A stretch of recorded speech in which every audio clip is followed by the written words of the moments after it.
Baiklah, Assalamualaikum warahmatullahi wabarakatuh. Perkenalkan, nama saya Dian Ratnawati. Saya dari Manajemen Bisnis Syariah kelas 6B. Baiklah, di sini saya akan mempresentasikan tentang unsur-unsur hadis. Yang A, sanad hadis. Pengertian sanad hadis. Secara harfiah, kata sanad berarti sandaran, pegangan, muktamad. Sedangkan definisi terminologisnya ada dua sebagai berikut. Yang A, matan rantai orang-orang yang menyampaikan matan. Yang B, alan penghubung matan yang nama-nama perawinya tersusun.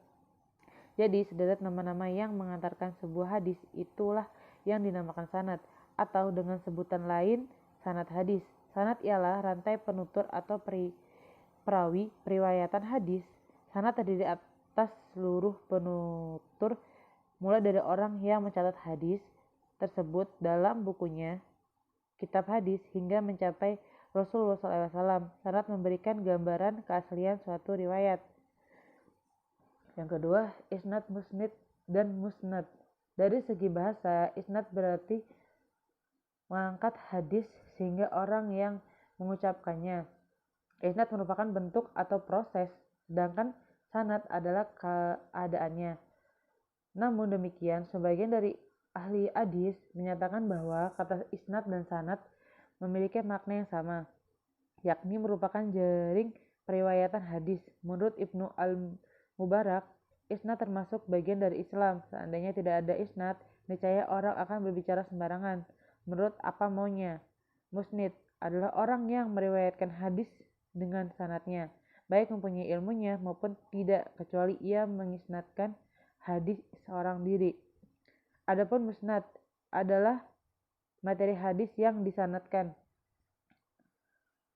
Dalam pengertian istilah, kata musnad mempunyai 3 makna, yaitu kata yang menghimpun hadis sistem periwayatan masing-masing sahabat. Misalkan musnad Imam Ahmad, hadis manfur yang mustahil sanadnya, maka hadis yang demikian dinamakan hadis musnad. Bermakna sanad tetapi dalam bentuk masdar mim. Yang B, matan hadis. Secara harfiah, matan berasal dari bahasa Arab. Matan yang berarti apa saja yang menonjol dari permukaan bumi, berarti juga sesuatu yang tampak jelas menonjol, punggung jalan, ataupun bagian tanah yang keras dan menonjol ke atas.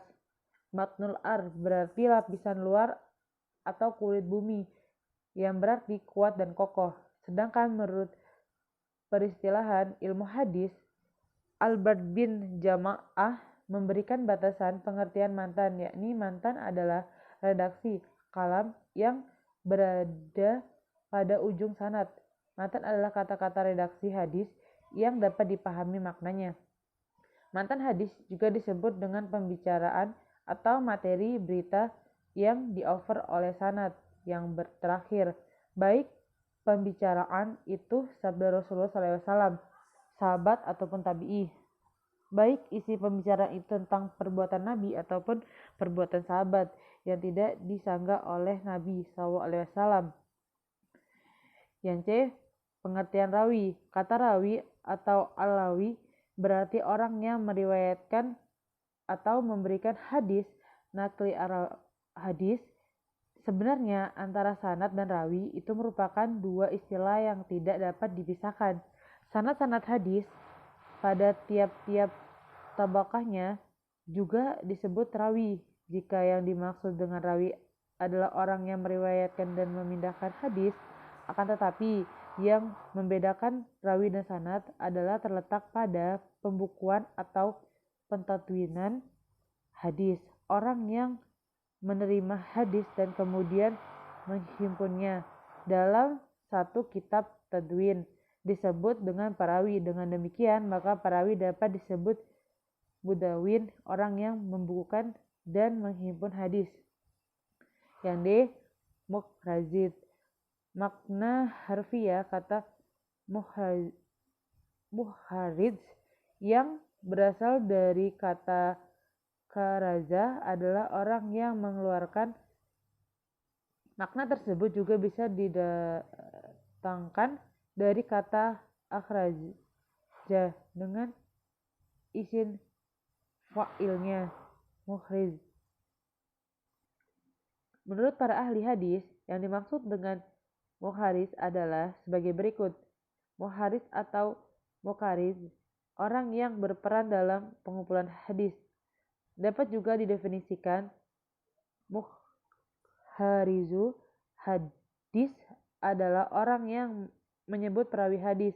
Istilah ini berbeda dengan al-muhdis atau al-muhadis yang memiliki keahlian tentang proses perjalanan hadis serta banyak mengetahui nama-nama perawi, mantan-mantan, dan jalur-jalur periwayatannya dan kelemahan hadis.